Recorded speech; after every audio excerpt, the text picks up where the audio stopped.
सिर्फ चादर है, इसमें कुछ है नहीं, समझ रहे हो ना, इसमें कुछ है नहीं, चादर है। चादर सुनो, दर्द धरो, तुम लोग क्लास में बताया गया है कि चार्ज का डिस्प्लेसमेंट कैसे होता है। चार्ज एक वस्तु से दूसरे वस्तु में कब से चली जाती है। मान लो टेबल भी वस्तु है, चादर भी वस्तु है, यह भी एक वस्तु है, टेबल कुर्सी भी वस्तु है, सब वस्तु है। हम उस चार्ज को इस चादर से इसके बॉडी में ट्रांसफर करेंगे। कैसे करेंगे बताया गया। चार्ज का ट्रांसफर कैसे होता है? रबिंग के द्वारा। बोलो जोर से।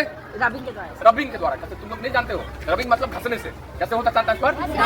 जब दो वस्तु घसेंगे तो चार्ज का ट्रांसफर होगा। हम अभी वही प्रक्रिया करेंगे, दो वस्तु को घसेंगे, चार्ज का ट्रांसफर होगा। जब चार्ज ट्रांसफर होकर किसी एक वस्तु में चार्ज एक्यूमुलेट कर जाएगा, इकट्ठा हो जाएगी, तब उस चार्ज को हम लोग ट्रांसफर छू कर या फिर कोई तार जोड़कर उसको चार्ज को फ्लो कराने का प्रयास करेंगे, तब समझेंगे इसमें करंट है, तब उसको महसूस करेंगे करंट है। देखिए कैसे हम चार्ज को एक्यूमुलेट करते हैं, चार्ज को ट्रांसफर करते हैं।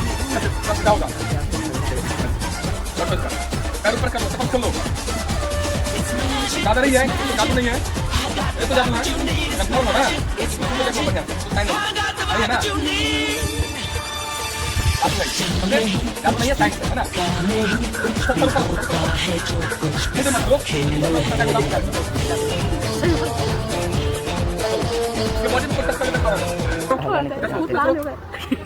क्या लगा? कैसे लगता है? आ जाओ, सक्सी आओ, चप्पल खोल गया, उंगली से करो, दस उंगली। का आपस में रबिंग हो रहा है, क्या हो रहा है? रबिंग हो रहा है। उसका बाप यानी सर और चादर में क्या कर रहे हैं? अभी रबिंग कर रहे हैं। रबिंग होने से क्या होता है? चार्ज एक वस्तु से दूसरे वस्तु में ट्रांसफर होता है। क्या होता है? ट्रांसफर होता है। कैसे होता है? हीट पाने से। कैसे होता है? हीट। जब चार्ज को हीट मिलती है कहीं से, वह एनर्जी गेन करके क्या होता है? ट्रांसफर हो जाता है। क्या होता है? ट्रांसफर हो जाता है। और सक्सी चप्पल खोल गया, उंगली से करो,